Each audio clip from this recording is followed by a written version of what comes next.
Welcome to Talking Up Music Education, a podcast from the NAMM Foundation.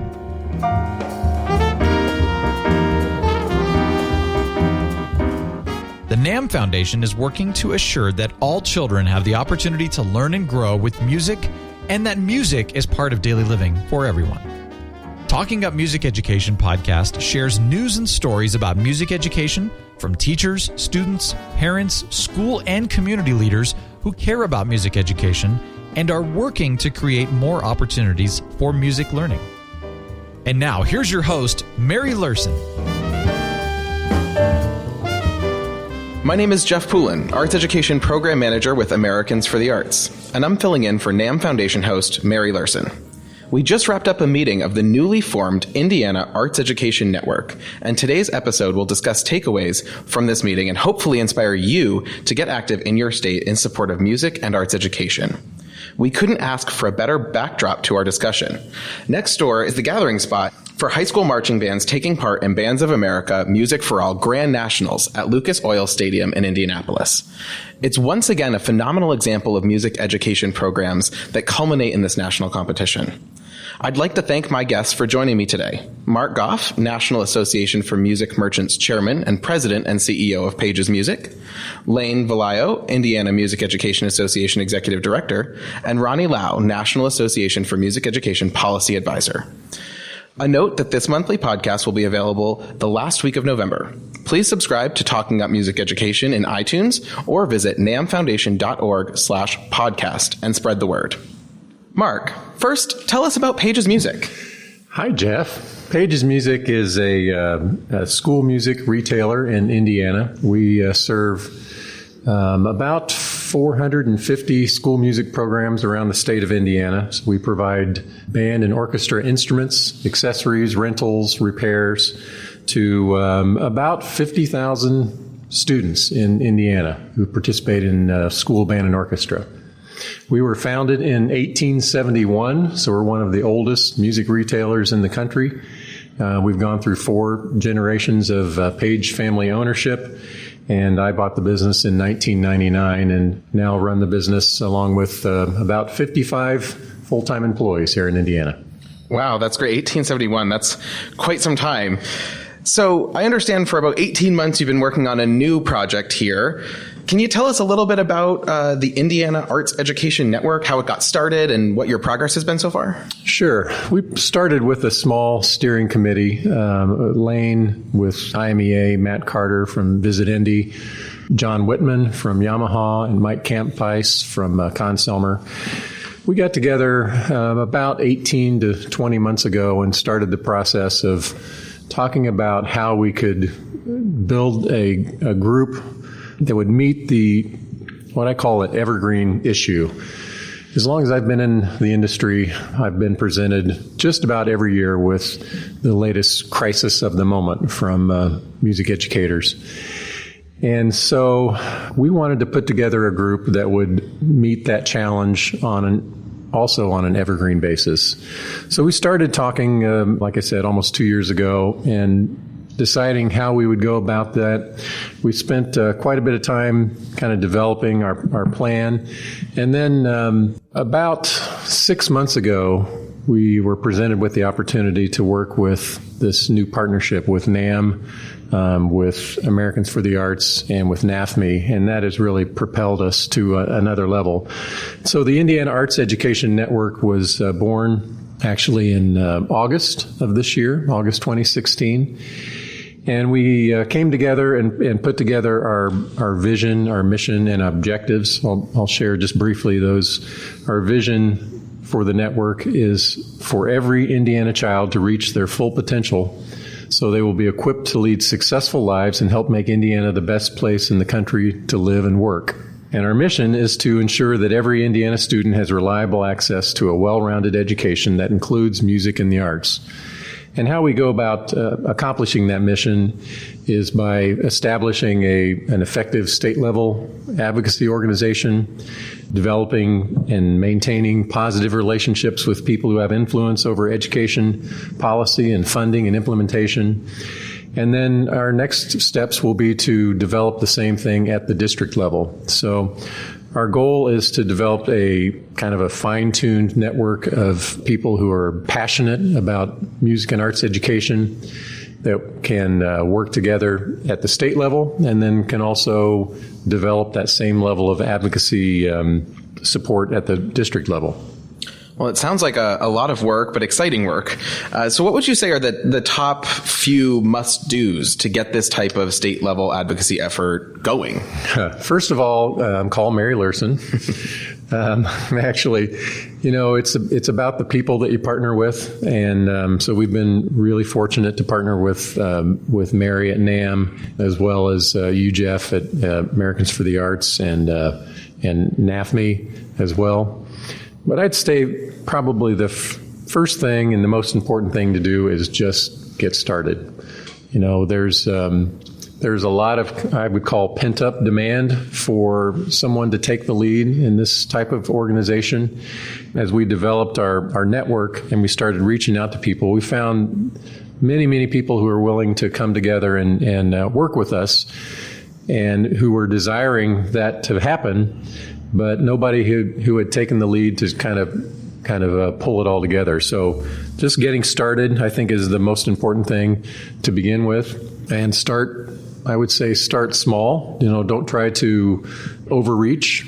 Start with what you have and work with that, and then let it grow organically, which is what we've done. And after about 2 years, we've gone from a steering committee of 5 people meeting fairly regularly to now we are an organization of about 40 to 45 people that are people from business, people from education, people from local arts-related organizations, nonprofits from all around the state of Indiana who are come together now for our second meeting to work on developing good, steady, long-term state-level and district-level advocacy skills. So what's next? What type of plans do you have for the future for the coalition? Well, we've been working specifically on the state-level implementation of ESSA, Every Student Succeeds Act, the new federal education bill that was passed in, I believe, December of 2015. So it's being implemented now at the state level, and so we're in the middle of the time period where state departments of education are deciding how they're going to go about implementing it. So we're participating in that process. We started with our first meeting in August, which ended up having all of our organization participating in one of the 9 ESSA listening tour activities that happened around the state of Indiana. So we were represented at each of those gatherings. Our next steps will be to continue that feedback to the Department of Education and the governor's office as ESSA rolls through implementation for the next few months. And then we're also planning on having an arts education advocacy day at the Indiana State House in March. So got several things that we're working on. That's great. So what about for people who are looking to get into this? What resources were helpful for you, or what would you suggest for others who are looking to get into this type of work? Well, again, I would recommend that they contact Mary Lurson at NAMM. She was very helpful in helping to steer us through the early stages. And this partnership that has come together between NAMM, Americans for the Arts, and NAFME is really critical in providing support for state-level advocacy. So there are many organizations around the country that are starting to do this. Also, I believe at the NAMM website there is a Issues and Advocacy tab on the NAMM website, which also shows different state-level organizations that are participating in this. So there's lots of places to reach out, but I would start with NAMM. Great. Thanks so much, Mark. And Lane, I understand you've been with this group since the beginning. So first, tell us a little bit about the Indiana Music Education Association and some of the things that you guys do here for music teachers in the state of Indiana. Sure, Jeff. Thanks so much. First, it's a big thank you to you and to NAMM and NAFME for providing such a high level of expertise in advising us as we move forward in growing this advocacy network. So I think that is important. The Indiana Music Education Association would really really work to ensure that every Indiana learner has the opportunity to learn, grow, and play through a well-rounded education that includes music. We do that through a lot of different things. We provide professional development for our music educators. We do a lot of co-curricular programming, and we advocate. So this opportunity to work with Mark and all of our partners has been just great for us to continue building out all of the resources that we need to ensure that all of our students are provided for. Absolutely. So, it's interesting to have an association of teachers with a music business and Paige's Music. So is there that type of relationship, or can you describe the connection between music education and the music industry here in the state of Indiana? I think it's always been a very positive relationship, at least from my history. And we see that everywhere from the district level when Mark is sending his folks out to meet with district corporations and band directors. They recognize the relationship that they have to build, and that continues to sort of funnel its way up. So we see that at the state level where we're partnering regularly with music businesses because everybody brings something to the table. And it doesn't hurt that NAFME and NAMM have such a great relationship at the national level, because it acts as a real role model system for us to look at through the Support Music Coalition and say, what are these organizations doing at the national level? They all recognize that they have something to bring to the table that's very positive, and what can we do to model that so that in Indiana we are being effective and we are creating the awareness that we need to create about the value of music and the arts in schools. Great. So what is the advocacy plan then for the state in the coming months? Mark said it's a in-between time. So what's going on? Despite the fact that it's an in-between time, I think this is a crucial period for us. And we spent a lot of time in this most recent meeting talking about a lot of the changes that are going on, not just at the federal level, but at the state level. So we've just recently completed an election. We have a lot of new members of the administration that will spend a lot of time just building awareness, creating relationships, and talking about the educational policies that we need to talk about that are the most pressing. So in a lot of education right now, it's the Every Student Succeeds Act, ESSA, and that implementation period is going through right now, and we need to be as active as possible while still doing all of the foundational things to make sure that this advocacy network is long-lasting and evergreen, as Mark said before. Absolutely. Are there ways to leverage, existing things like Music in Our Schools Month or Make Music Day or National Arts and Education Week as part of that plan? As I said before, I think every one of our partner organizations brings something positive to the table, and it's about being as open to incorporating all of those things, leveraging our abilities and what we can do to make sure that we have as a high level of an awareness and an advocacy force as possible. So what strategies then do you use in this regular upkeep of advocacy work? Are there resources for other people that they might look at when kind of engaging in music and arts education advocacy? Yeah, and in our meeting today, it was great to learn about all of the different tools that so many of our partner organizations have, whether it is NAMM and the resources they provide through their foundation, as well as the dealer network that exists within the state, to NAFME and the toolkits they provide to the states and the educators that we work with on a regular basis, and the local corporation connections that they bring, all the way to the local corporations and the models that they're using that we can begin to tap and role model for all of the other school corporations throughout the entire state of Indiana. I think that there's a lot of opportunity. It's about being open to it and being aware that those possibilities exist so that we are not constantly just recreating the wheel. Instead, we are leveraging everything that is already being done towards the greater good. Absolutely. So both Mark and Lane, where do you see the future of the Indiana Arts Education Network, say in 3 to 5 years? Well, I'd love to see us in 3 to 5 years being having a cohesive group of people that are regularly doing advocacy at the state level. And when I mean regularly, advocacy is simply about building relationships and sharing information with people who have influence. And so it's not something that we do once and then it's done. It's something that we have to do over and over and over again. And particularly the most important part of that is building relationships. So I would love to see us at the state level developing and maintaining strong relationships with all of those key people at the state level, whether it be at the governor's office or the Department of Education or the education committee members in the House and the Senate. those are important relationships that we need to put in place and keep in place so that when issues arise, we don't have to introduce ourselves. We already know who the people are, and we have the ability to get right to the heart of the matter. I'd like to see us do that, and then also do that at the district level. So I don't know the exact number of districts in the state of Indiana, but there are, you know, Lane? Don't put me on the spot, Mark. Sorry. There's a bunch.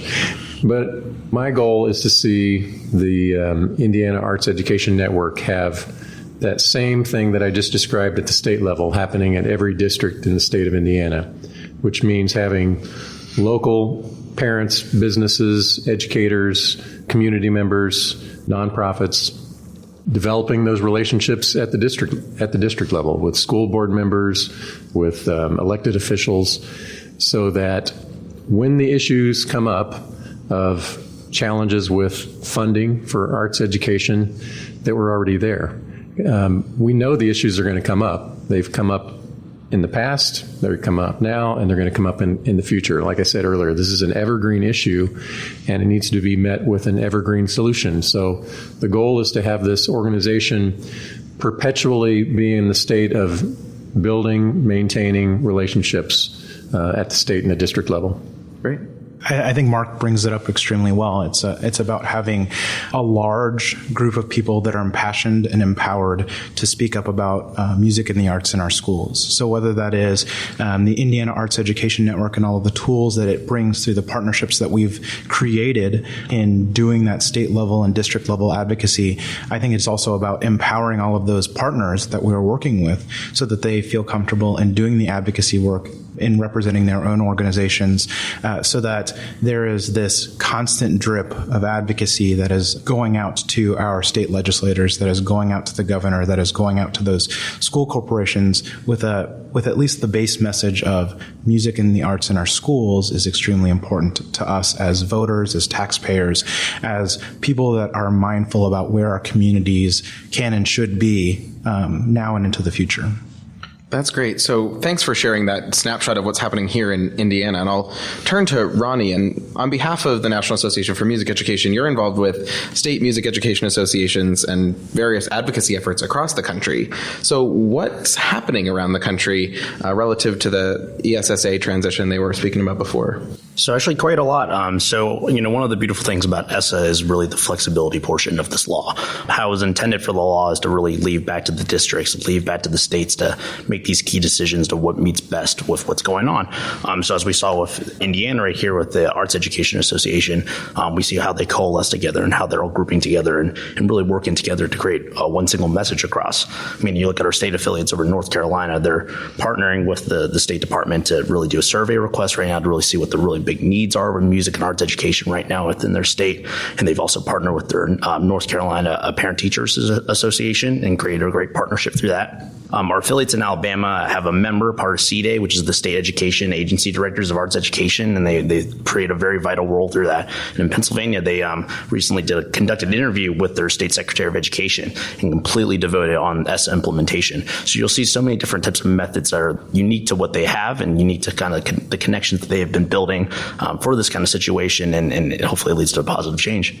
Absolutely. So what should music and arts education advocates across the country be doing now? What are the most effective or important talking points in the next few months regarding ESSA implementation as it's reviewed by the states? Sure, absolutely. So one of the biggest things I really implore all music advocates, all music educators to visit the NAFME website and take a look at under Take Action, our website. There's a tab called Everything ESSA, and it houses resources not only from us and analysis, but things from the Department of Education that they've released that are guidance and suggestions and rules and regulations, things that our partners have released from NAMM and AFTEA and AFTA, and just all a culmination of really good information that you guys can use to understand the law and become really good experts on it. But one of the biggest things that they have to do is really educate the people around them, the other educators within their district and the people that they partner with on a day-to-day basis. Also the administrators that are around in the area and their principals, and making sure they understand the law. Often we have so many conversations that we talk talk to our membership and our teachers that they're teaching more to their administrators and principals, and they're receiving the information from the State Department or from the Federal Department of Education. So they're really actually doing a service to them, and it continues to build this two-way relationship between the educator and the administrator, and not only for the implementation of ESSA, but betterment for their relationship between each other. Right. So you mentioned the U.S. Department of Education, and I know your team closely monitors what the department pushes out as regulations as they're being developed. So what regulations have been released that are cause for optimism, or what are the ones that are cause for concern? Sure. And so far, the Department of Education has released three primary things. They released their Title I supplement not supplant rules. They've released their state accountability regulations and non-regulatory guidance for Title IV Part A of ESSA. All of these we've conducted analysis of, and you can all find this on our website also as well on how this affects music and arts education particularly. But for the most part, most of them have been pretty benign. They've been not bad, but not great at the same time. So NAFME has been really incredibly involved in making sure that we submit comments and creating this open dialogue that's been happening between us, and making sure they understand that there needs to be a language that consistent perception of music and arts education is part of a well-rounded education, and that language is not excluded from their guidance and regulations. Ultimately, this is what guides the states to build their state plans and what their districts do in their needs assessment process. And we really want to make sure that they don't forget about that, and we want to make sure that we always have the seat at the table for music and arts education. So in summary, what resources would you recommend that state or local advocates check out during this ESSA transition period? And, what are those big issues that they should monitor? The Everything ESSA page is an absolutely essential resource. Again, we provide so many great things on there, but one thing I want to particularly point out is our ESSA implementation toolkit. It pretty much goes through every single bit of the new Every Student Succeeds Act bill of where well-rounded education is specifically mentioned within the bill, and it isolates what's the opportunity at hand for music and arts education and what exactly an educator or a state administrator would have to do to receive funding or formulate and ask for that when they submit their state plans.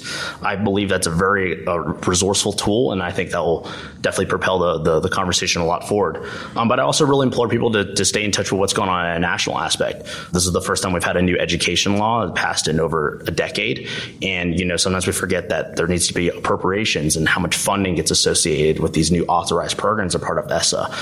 So as of right now, Congress is still trying to anticipate for the new fiscal year about what the funding levels for these new programs are, including Title IV, which is such an important program, this wide, flexible block grant that we really enjoy that creates so much flexibility to create further access for music and arts education. And it's currently, unfortunately, in a bad state. The block grant was authorized for $1.65 billion, and the propositions right now are about a fifth of that from both sides of the House and the Senate, respectively.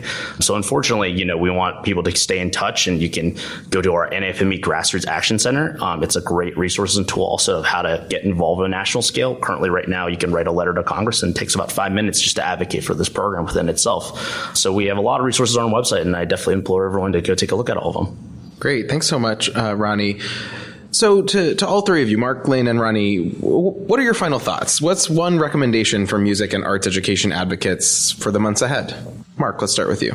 Well, I think I would just recommend that if you have a passion about this, that you get involved and get started.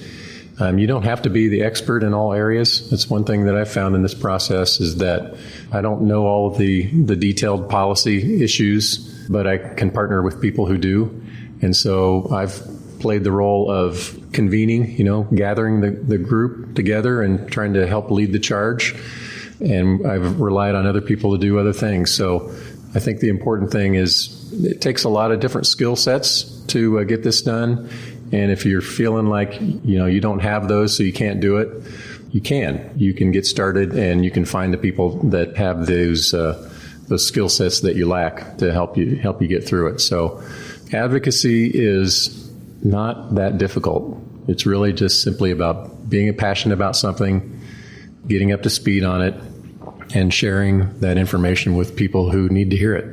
And it's not that tough. So get out and give it a try. Great. Thanks, Lane.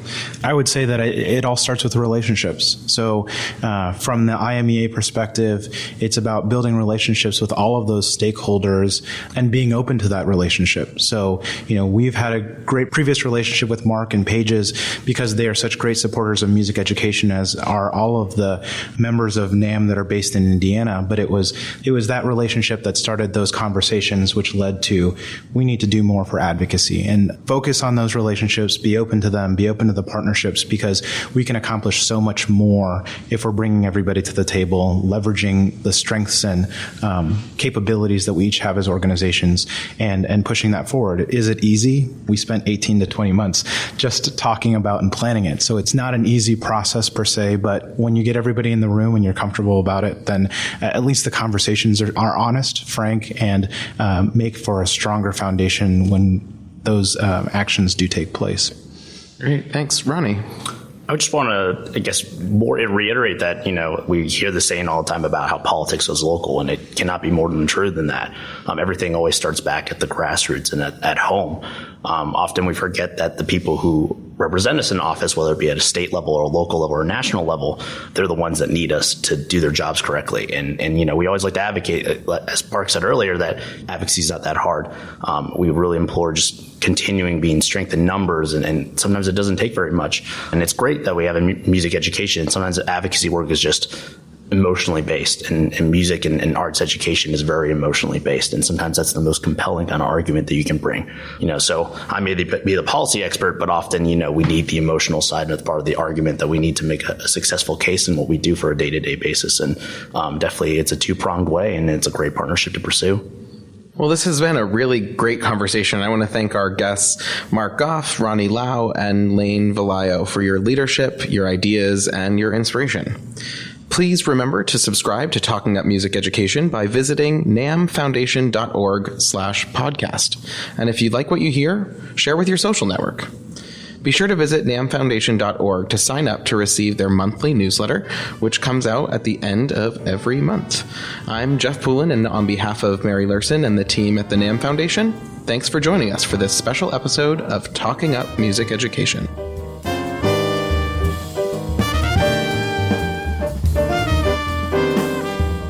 Talking Up Music Education is a podcast created by the NAMM Foundation. To learn more about how you can support music education in your community, or how you can be part of the work of the NAMM Foundation, visit our website, www.nammfoundation.org, or join us on Facebook at facebook.com/NAMM Foundation. You can also follow Mary on Twitter at MaryLNAMM.